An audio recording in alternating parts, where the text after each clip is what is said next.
L'Évangile, en parlant du personnage de Capharnaüm, ne le nomme pas, ce qui fait dire à saint Grégoire qu'il y a des noms très illustres sur la terre et peu connus au ciel. À quoi sert d'être inscrit sur l'airain ou sur le marbre quand on n'est pas écrit dans le livre de vie? Le retentissement de notre passage en ce monde ne va pas bien loin, et ceux-là ne vivent pas longtemps. Ils ne vivent que dans la mémoire des hommes. Notre immortalité est ailleurs qu'ici-bas. Plaignons le chrétien qui emploie ses talents et ses forces à rechercher une popularité éphémère ou des prospérités sans consistance. Une plus noble ambition doit animer ses efforts.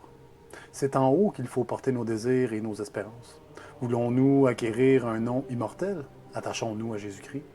Il nous a donné une vie qui ne meurt pas. Celui qui mange le pain du ciel vivra éternellement.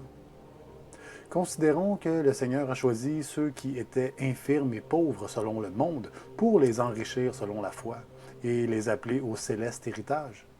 Si donc la Providence nous laisse dans l'obscurité, réjouissons-nous d'être inconnus aux hommes, pourvu que nous soyons connus de Dieu, car il est écrit que Dieu connaît les siens et que le bon pasteur connaît chacune de ses brebis.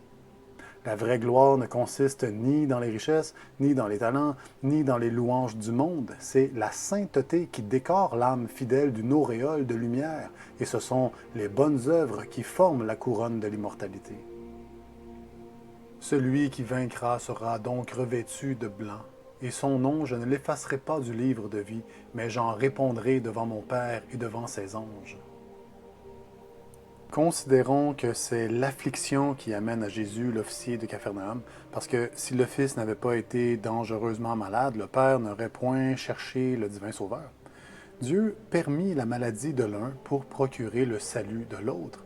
C'est à ce point de vue que nous devons envisager toutes les peines de la vie présente.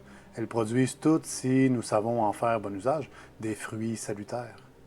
Aussi, le prophète, en parlant des Israélites, annonce que dans l'excès de leurs afflictions, ils reviendront un jour humiliés et contrits au Seigneur leur Dieu.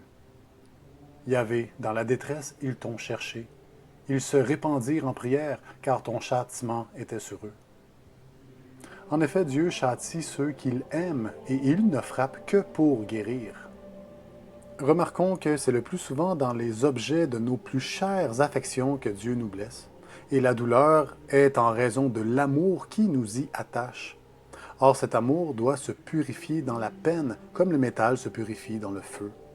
Mais si, au lieu de recourir à Jésus, nous cherchons les consolations humaines, la peine reste stérile, et de là les tristesses des âmes qui manquent de foi et de confiance. Elles consentent à souffrir, mais elles voudraient elles-mêmes choisir leur croix. Elles préféreraient toujours une autre croix à celle qui leur est présentée, et elles s'impatientent quand les afflictions ne sont pas conformes à leurs pensées et à leur volonté. Entrons avec plus de soumission dans les voies de Dieu et souffrons patiemment les épreuves qui nous purifient et nous unissent à Jésus-Christ.